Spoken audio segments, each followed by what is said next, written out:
Hi, I'm Katherine Atteberry, and I am the Stormwater Planning Manager with the Atlanta Regional Commission.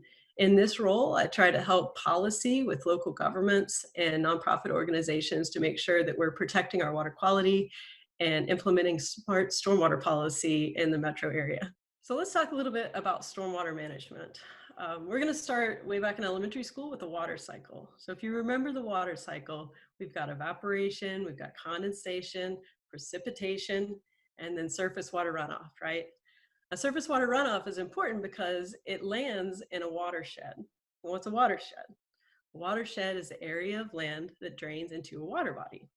So the bigger question is, are you in a watershed right now? And that answer is yes. No matter where you are on the land, you're impacting the water because everywhere is a watershed. So think about that the next time you're outside maybe. There is a stream that's actually being impacted by what you do. Now we've talked about precipitation or rain, but when does rain become stormwater, right? And I always say the rain becomes stormwater when it enters a stormwater management system. Now you've probably been surrounded by stormwater management systems and you just don't realize it. So how many of you maybe have seen a storm drain? The way that I think about that is when I was younger and I played in the cul-de-sac and my tennis ball started going toward the curb and I was like, oh, get the tennis ball before it goes into the gutter. That is a storm drain. Now, a storm drain carries rainwater directly into a local creek or waterway. And that happens without any treatment. So for example, if your tennis ball did go into that storm drain, it would end up in a creek or waterway. By contrast, perhaps you have heard of a sanitary sewer. What a sanitary sewer does is it takes wastewater from your home, from your sinks and your toilets, and it carries it to a treatment plant that cleans up that water and then sends it back to the river. So there's a step in the middle where we clean the water. The difference in a stormwater system is that it does not clean the water.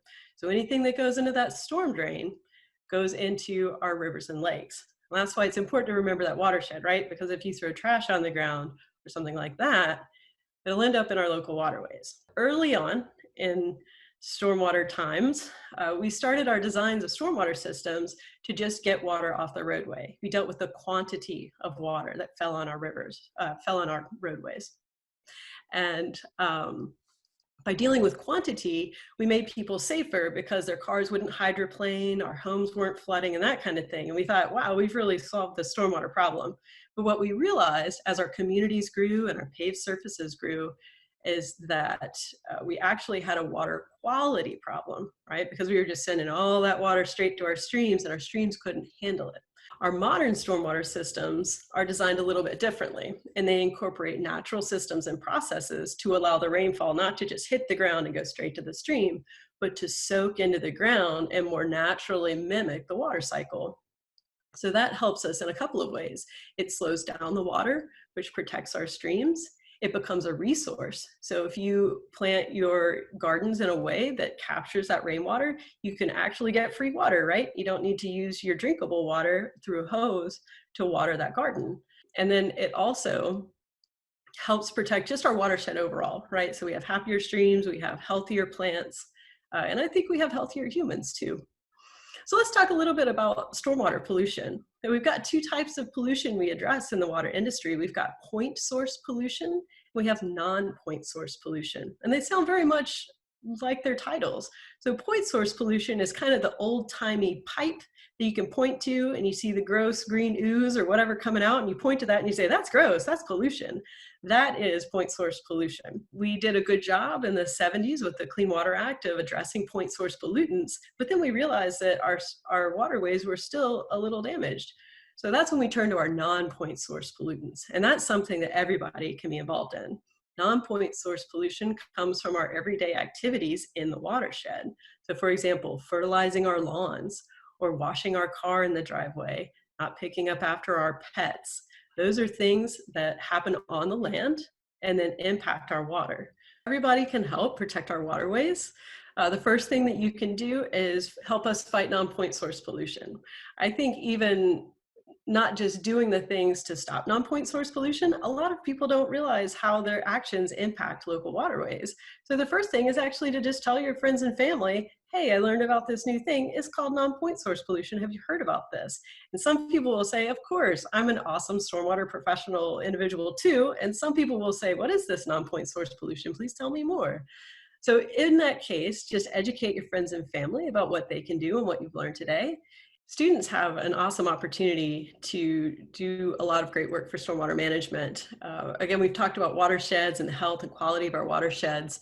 There's two main things that you can do to help with that. The first is, if any of you have heard of Rivers Alive, there's a huge Rivers Alive stream cleanup program, and every October, tons of communities gather these groups together to do stream cleanups in their local waterways. Or you can just do small cleanups in your neighborhood. As long as you're being safe about it, there's a lot of great tips at riversalive.org, and you can just go out and clean a stream anytime. You could also just pick up trash when you see it, right? Because we know that the land is connected to the water. You could keep it out of the stream by picking it up in a parking lot, let's say. You can also do water quality monitoring through Georgia Adopt a Stream. There's a big movement of citizen science, and you can collect data that helps inform people about the health of the waterways. I've worked with community groups that have identified waterway impacts and then have brought them to local governments in a partnership to help address those issues and maybe take enforcement action. The only way you know how much money is in your bank account is if you check it, right? And the only way you know your water is healthy is if you check it. So that's a great way to get trained and learn more about the health of your local watershed through Georgia Adopt a Stream. To add some extra visualization to some of the concepts I've talked about today, you should check out 15toriver.org's video called Explaining Stormwater Runoff.